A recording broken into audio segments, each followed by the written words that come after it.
Hi, this is Rich Orman, Director of Career Services at Prescott College, and this is a video workshop about resumes. This is a slightly advanced workshop. It assumes that you already have a resume and that you're looking to go to the next level with it. Perhaps you are about to graduate Prescott College. Perhaps you are already somewhat along in your career and you're looking to make sure that your resume is able to have the maximum impact to give you the best chance of finding that job, of landing that job. So we're going to go over some ideas here, some tips and tricks of what you can do to your resume, how you can structure it, how you can make it look in a way that will give you the best chance of getting that job that you want. I want to start by talking about applicant tracking systems, the ATS. And I want to start here because before a human being even looks at your resume, it's quite possible that you have to deal with an applicant tracking system first. If you've ever gone online and applied to a job online and they've asked you to upload your resume to their website and you've done so, and then there's a bunch of fields they want you to then manually enter the details of your resume onto their website, it can be a painful and time-consuming and frustrating process.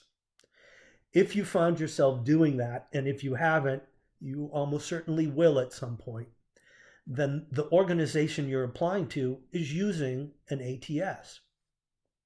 So what is an ATS? An applicant tracking system basically is an algorithm. It's a service that the organization will use that will analyze all the applications that come in and then filter, or even in some cases rank applicants based on whether they are a fit for the job. What can you do to quote unquote beat the ATS to make sure that you make it past the applicant tracking system, that you're one of the applicants that are sent through to a human being? Well, the key here is words.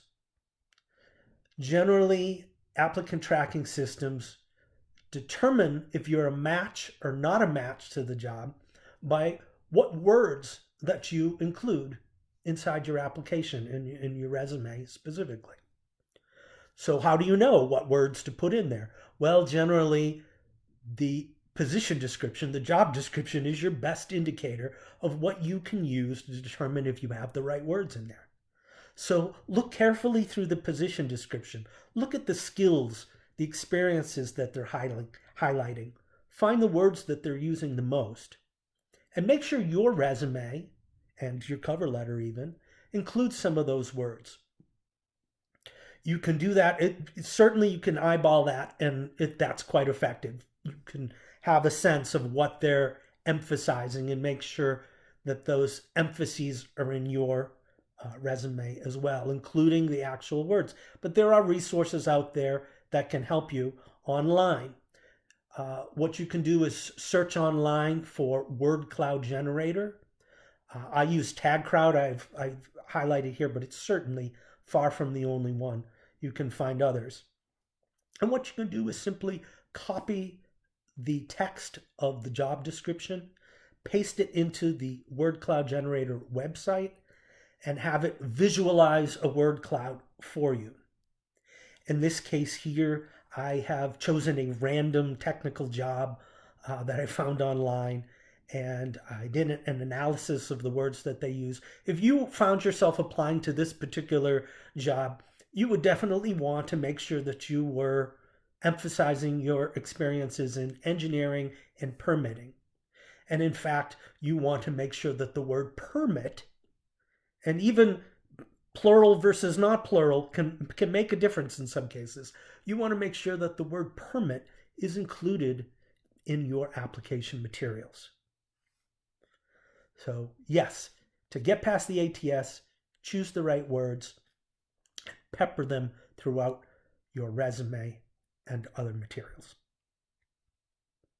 Now you've made it past the ATS, a human being is going to look at your resume. And so what it looks like can make a difference. There is no one right way to structure a resume, to format a resume. There are 1,000 perfectly acceptable ways to do so. And the most important thing about what format you choose is that you can do it well, A, and B, that it's clear, that the information that you're presenting is clear for the reviewer to find the most relevant information. So let's look at some examples of what formats can look like. Here's a very, very simple formatted resume, and there is nothing wrong with simple. If this is where your skill level is at and how to create a resume, this is 2 thumbs up, perfectly acceptable resume. It's very clear and it's presented well. But you can go further. John Smith here has created a resume, not so different from the one we just looked at, but he has placed his personal data in a separate section below his name and has his location and contact information listed there, and has different sections that are structured a little bit more separately and a little differently than the first one. You can go further. Nicholas here, as you see, has used a splash of color. There is nothing wrong with, in today's world, to use some color. People generally review resumes as a PDF on a screen, and they will see that color. A little bit of color can certainly stand out. It can pop out. It may help you stand out from a stack of resumes, get a recruiter's attention, and be a little bit more visually appealing. John Smith has gone a step farther. He's used a column, some little bit more fancy graphics in this case, where some short information like a list, a bullet point list of skills, or some graphics that show his various levels of aptitude with software and languages can be put in that narrow column, where the wider column on the right includes more narrative around his experience in education. He's gone a step further in this resume. Here there's that same column, but this time there's also the color, a nice deep blue, and you can see there's other graphical elements, little icons peppered throughout. And yet, most importantly, the information is easy to find, clear to read. It's not crowded. There's plenty of white space on the page. You can still see everything that you need to see. You don't want the format to take over the content and to hide or distract from the content in any way. I also want to show you that it can go even further than this.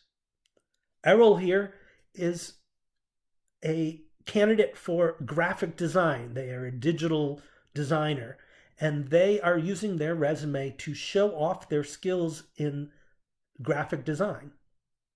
It's still a perfectly legitimate resume. The information about his background and what he's done is all there, but it also shows off those skills. Similarly, Monica is an artist, and she has created a resume using her art skills to create a resume. Perfectly acceptable version of a resume. Now, I will say this. What level you choose to go to in terms of how fancy you want your formatting to be is dictated by 2 things. Most importantly, it's dictated by your skill level. If you're not an artist, don't attempt to create an artist's resume. But even more realistically, if you don't have the computer skills within the word processor that you're using, if you don't have the skills to make it look really professional, to line everything up well, to get the boxes and the colors right, to make it look nearly perfect, then go with something simpler. Choose a format that you're able to handle well and deal with to make it look as professional as possible. As I said at the beginning, simple is not wrong. There's nothing wrong with simple. So go only as far as your skills will allow you to go. Secondly, go only as far as the field that you're in allows you to go.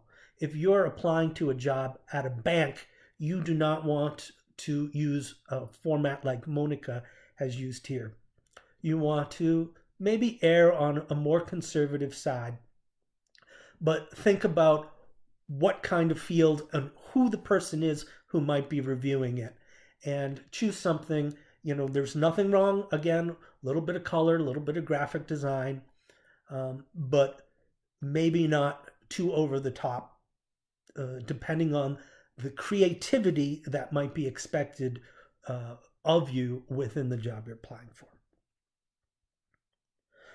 Let's talk about resume photos, because we just looked at Monica's resume there, and it included a picture of herself. And here, Ham Dugo has chosen to put a photo of himself in his resume. Is it okay to put your photo in a resume? Well, I'm going to say no. In general, here in the United States and throughout much of the Western world, it is not a good idea. Now, Ham here has used a particularly ridiculous photo of himself with sunglasses on. But even if you have a professionally taken headshot, still a bad idea. A resume is not a social media profile. It is seen, again, in the US and much of the Western world, it is seen as unprofessional to include a photo on your resume. And in fact, it can go a little bit further, because in some cases, in many cases, organizations will immediately discard any resume that they receive that includes a photo. And the reason is they want to eliminate any potential for bias, or even eliminate the perception that there could be bias in the recruiting process. So any photo that discloses what demographic group you might belong to is just out of hand, put aside and dismissed, and never even considered, and never even read through further. So you're doing yourself a disservice in including a photo.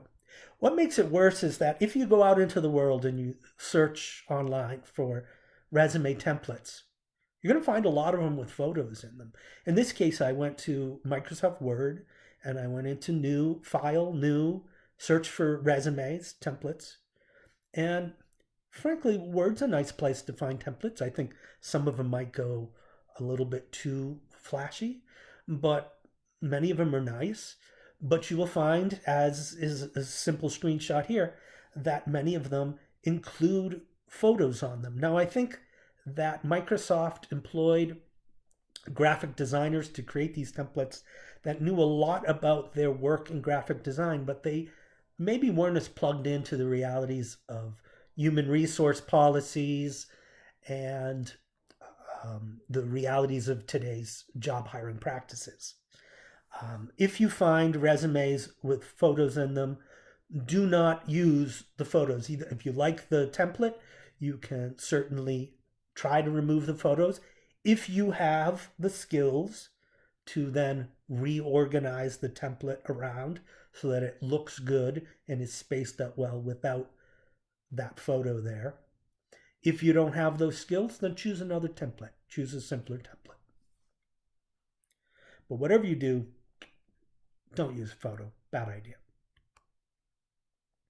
Let's talk about now some nitty-gritty stuff. So you may know already that it is the default way of presenting your experience on a resume is reverse chronological order. Specifically, that is to say that your most recent experience is listed first at the top, and then the next most recent below it, and then going back in time as you go down the list. That is the default way of presenting, and in fact, it's a good way. If you have no reason to do it differently, then that is the way that you probably, quote unquote, should do it.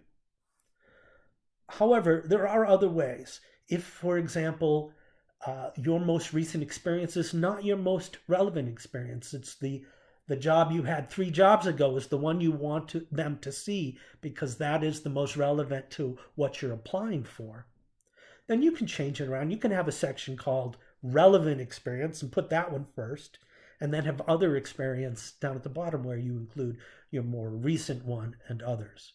That's one way of doing it.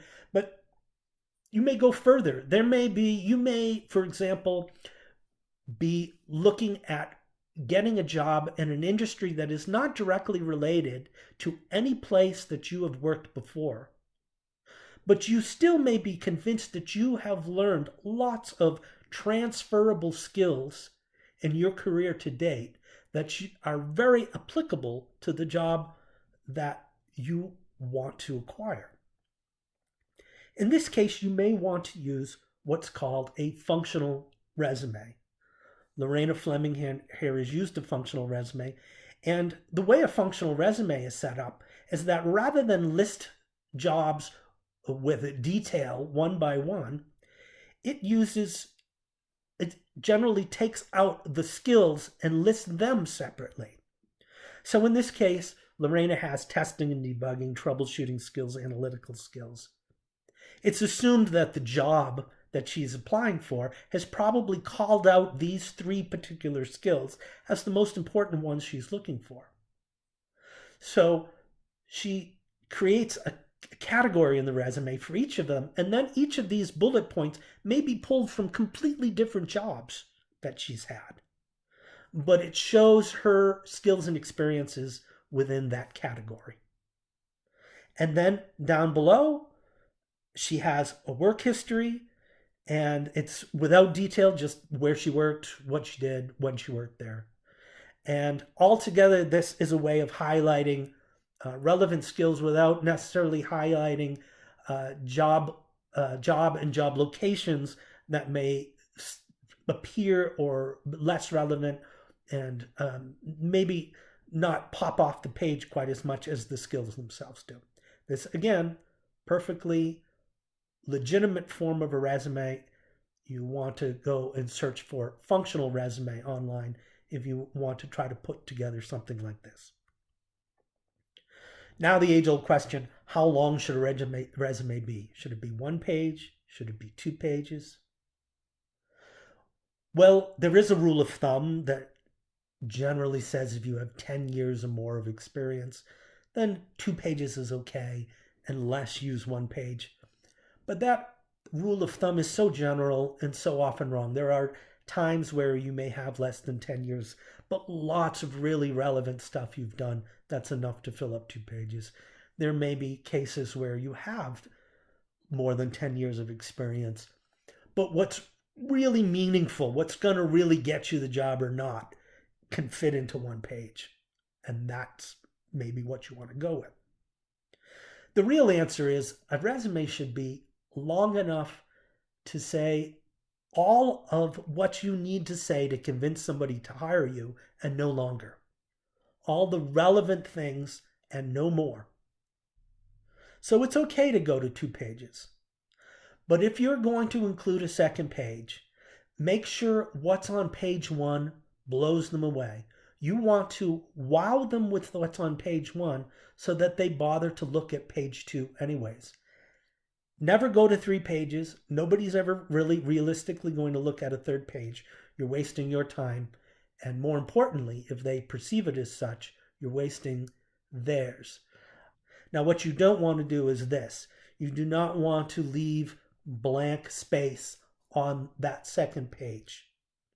It looks unfinished. It looks unprofessional.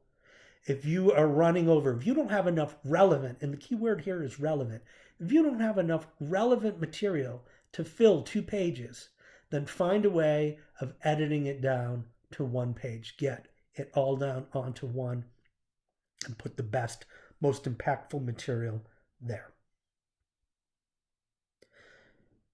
Now, if you remember nothing else from this workshop, remember what I'm going to tell you here, that you want to customize your resume every time you send it out. There have been studies that have shown that when somebody looks at your resume, you have as little as 6 seconds for them to decide whether they're going to put it in a pile to look at further or maybe send on to the hiring manager, or whether it's discarded. That means you have to make it really, really, really easy for them to find the relevant information. That's what we were talking about in the last couple slides when we talked about page length. Why bother having a second page? If you've only got 6 seconds, you need to make sure what they need to see to get them to convince them to review further is right there on page 1. And this image here is interesting. It is a heat map of one of those created during one of those studies that show where reviewers' eyes fell as they looked at a resume page. Those areas in red highlighted the most are where different reviewers tended commonly to look the most. So the findings were that generally people looked toward the information at the top of the page. They looked principally along the left margin first. They looked at the first job the most, the first listed job, and then to a lesser extent, the next listed job. And again, because they're looking at the top of the page, some of those summary sections get reviewed. These are the things you need to focus on the most. And make sure that every time you send out your resume, if the job description says we want somebody who does A, B, and C, you want to make sure A, B, and C are mentioned right up front and center. And that they see that first so that they're interested in reviewing further, or at least putting it into a pile where they'll review further later. Make sure you customize and make sure you put your best stuff near the top, easy to find, and as we talked about earlier with keywords, including some of those keywords from the job description. That's what's going to get you noticed and on potentially for an interview. Lastly, I always mention this, always proofread your resume, or better yet, have somebody else do it for you. Another set of eyes is often good. There is no easier, dumber way to get eliminated from consideration, not because you weren't qualified, but because you left in a dumb typo or other kind of mistake. Proofread your resume every time. That's it for Upgrade Your Resume. If you have questions about anything that I've discussed here, if you want help upgrading your resume, you want some ideas and hands-on help doing that, if you want someone to review a draft that you've put together for some feedback, that can happen. Career Services can do that for you. If you're on campus, Career Services is downstairs in the library. Otherwise, anybody can reach us at careerservices@prescott.edu. Always happy to help. And I hope this information has been helpful. Good luck.